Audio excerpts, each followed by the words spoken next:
Mening ismim Abdusalom Niyoz Uyg'ur. 1977 yili 2 ayning 28 kuni Urumchi tug'ilgan.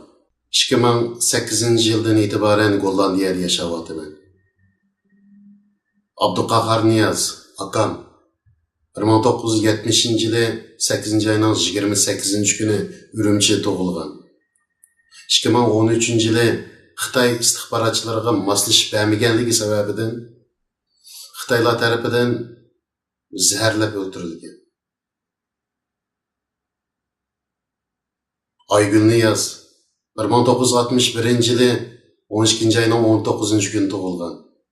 2017 yili 9 ayning 1 kuni kech soat 11 da o'z uyidan majbur tutib ketilgancha hozirgacha izdiraksiz. 2017 yili 1 oydan e'tiboran uyda yolg'iz qolgan 73 yoshli onam va yetim qolgan akamning qizi bilan butunlay aloqam uzildi. Men buning uchun guvohlik berman. Va buning uchunla emas, butun Sharq Turkistonda majbur holda Xitoyning jazo lagerlariga solinayotgan 4 million xalqimiz uchun guvohlik berman.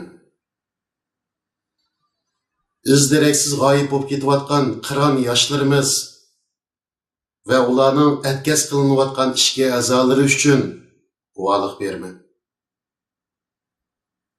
Majbur xitoylashtirilgan ota-onasi jazo lagerlarida tushirayotgan yetim bolalarimiz uchun guvohlik berman. 1950 yildan e'tiboran majbur besib olingan vatanim uchun guvohlik berman.